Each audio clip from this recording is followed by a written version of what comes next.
Halo, nama saya Diran Ramayuda. Di sini saya bakal membahas seputar analisis fungsi keamanan dan implementasi Virtual Private Network atau VPN dalam jaringan komputer.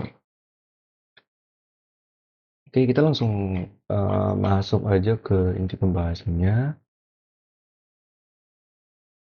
Hmm, Oke, kita mulai dari yang paling dasar. Apa sih fungsi utama VPN dalam keamanan jaringan?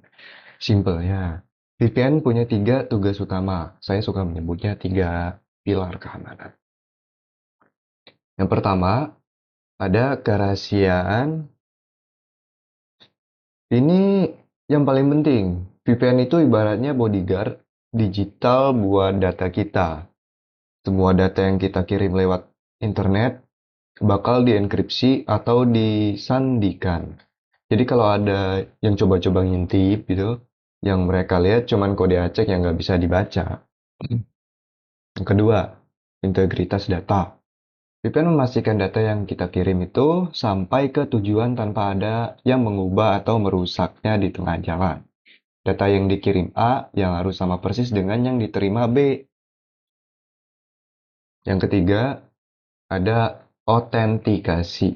Sebelum ngasih akses, VPN bakal mastiin dulu kalau kita ini adalah pengguna yang sah. Jadi, nggak sembarang orang bisa masuk ke jaringan private kita. Intinya, VPN menciptakan sebuah terowongan aman di tengah liarnya jaringan internet publik. Keren kan? Oke, kita masuk yang kedua.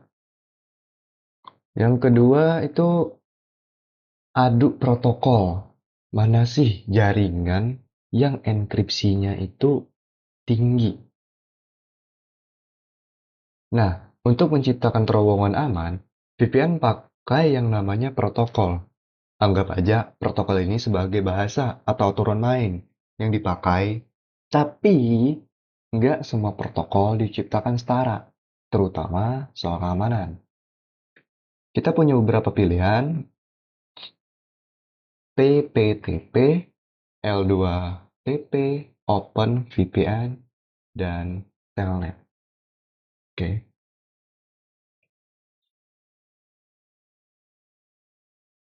kita bedah cepet ya.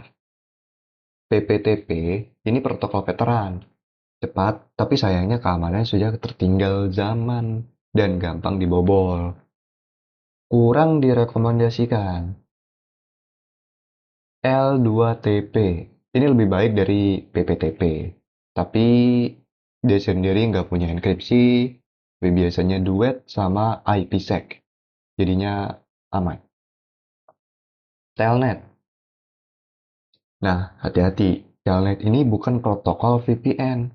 Dia sama sekali nggak punya enkripsi. Semua data dikirim begitu aja, sangat-sangat tidak aman.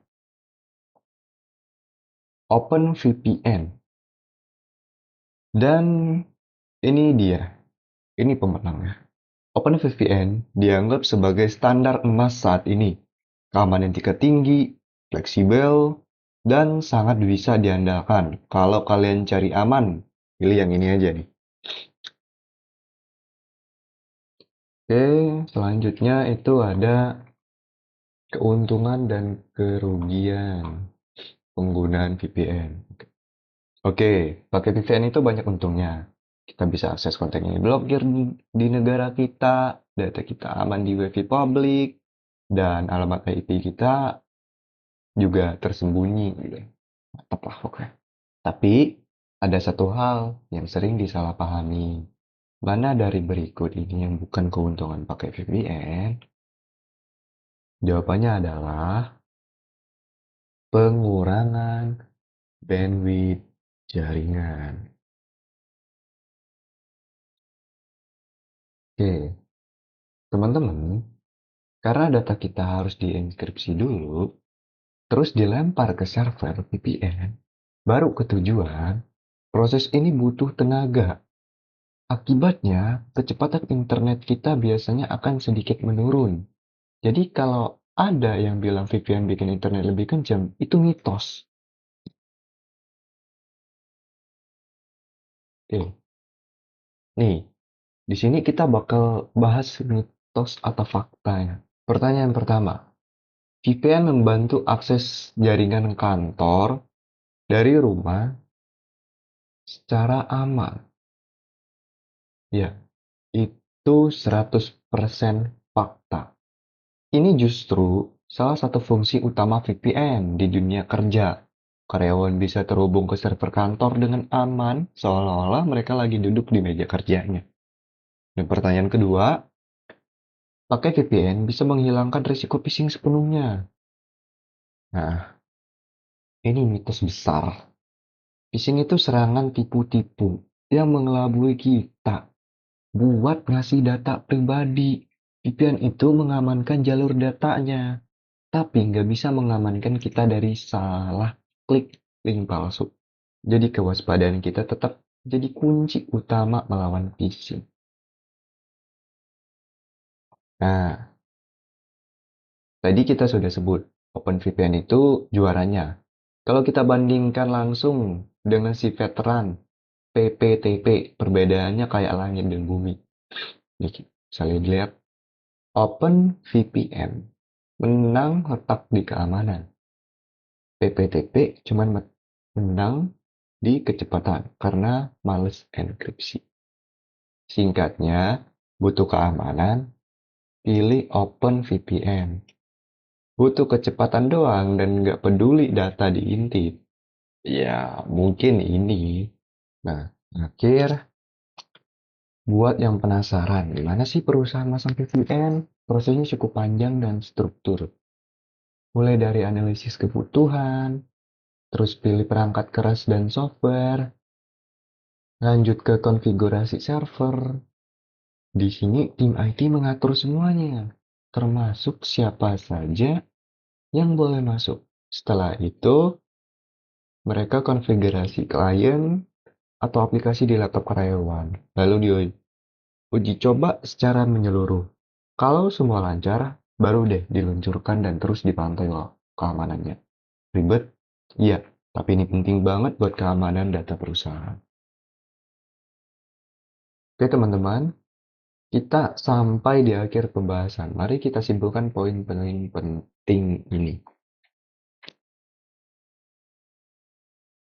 Satu, fungsi utama VPN adalah memberikan kerahasiaan, integritas, dan orientasi data. Dua, OpenVPN adalah protokol dengan enkripsi paling kuat dan paling direkomendasikan. Tiga, VPN tidak mengurangi bandwidth, justru sedikit memperlambat koneksi. 4. VPN ampuh untuk akses remote kantor, tapi tidak anti-phishing. Kewaspadaan kita tetap nomor 1. 5. Implementasi VPN di perusahaan itu adalah proses yang serius dan terencana. Jadi, VPN adalah alat yang luar biasa powerful untuk melindungi privasi dan keamanan kita di dunia online, baik untuk penggunaan pribadi maupun profesional. Oke, cukup segitu saja presentasi dari makalah yang bisa saya sampaikan. Sekian, terima kasih. Wassalamualaikum warahmatullahi wabarakatuh.